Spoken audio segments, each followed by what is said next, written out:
I've just spotted in the paddock ex-racing driver, Ray Arms. Now, Ray, you can't hide. You're too well known. Absolutely. Well, not an ex-racing driver. That's why I bought the historic. But yes, I've been racing for years, British touring cars, Porsche Cup, British GT and so on. And then I decided to go into the HRD series because it's something I've always wanted to do. Fantastic. And what a lovely car to start racing in. Thank you. I'm really looking forward to it, but I need to get on top of it and be competitive. Obviously, you're a racing driver. Tell me about your history with the cars and about the car. So I've been racing for many years now. I hate to say touring cars back in 89 and 90. I've been racing in British GT and Porsche Cup, and now I've decided to run in the HRD Historic Series. Why have you chosen Historics? Because it's something I wanted to get a handle on. You see them race at Goodwood. I'm an instructor down at Goodwood anyway, and I just want to be part of that action. Yeah, I'm an instructor as well. Are you? So Okay. I've instructed at Goodwood and raced there. Have you raced at Goodwood? No, not yet. Not yet. Do you hope to? Yes, absolutely. Absolutely. The revival, probably not in this because it's a modified car, so this has a 2-litre engine.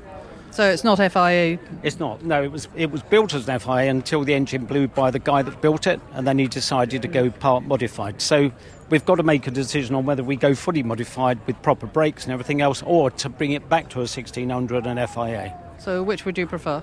Probably FIA. I've been told by Julia's Thurgood from HRDC that it will be worth 50% more as an Appendix K car. Absolutely. And of course there's Le Mans Classic. Absolutely, and that's an ambition as well. That is lovely. Yeah, it is. I mean, 3 races in the 24 hours gives you time to repair it. And that's the other reason Giulia said take it to an Appendix K and it will be invited everywhere. So I'd love to race it in Europe and the States. It's well presented and pretty, as well as being, I would imagine, quite effective if you get it.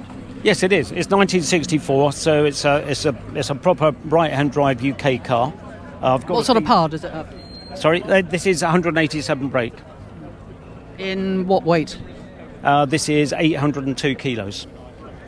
So it's quite nippy. It's nippy. And what's the handling like in the gearbox? Well, we've only done one test day, and that's at Donington, and it did really well, but I've still got to get on top of it. I need to be competitive. I always have been. So I won't enter the first race until I know I'm on top of it. That sounds really competitive. Really competitive.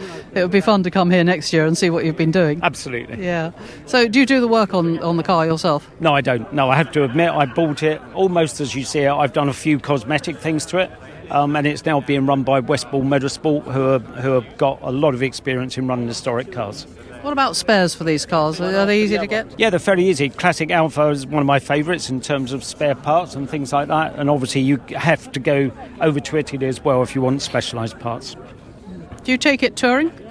I don't, no, and I won't. I drove it here this morning from Midhurst, and it's not a very nice road car.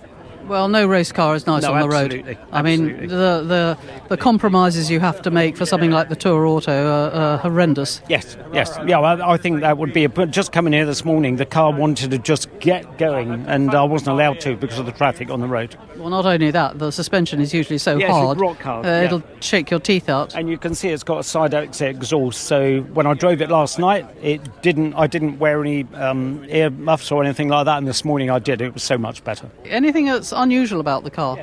Not really. I think it's very unusual that it's right-hand drive anyway, so I'll take you to the car. It's an original right-hand drive car, registered in the UK back in 1964, hence the number plate still on it. So it's incredibly rare that we've got right-hand drive. Most of these modified cars are left-hand drive. We look forward to seeing this. Yes, thank you. Next year with all the trophies inside it. We hope so. Thanks so much for talking. Thanks very much. Lovely car. Thank you.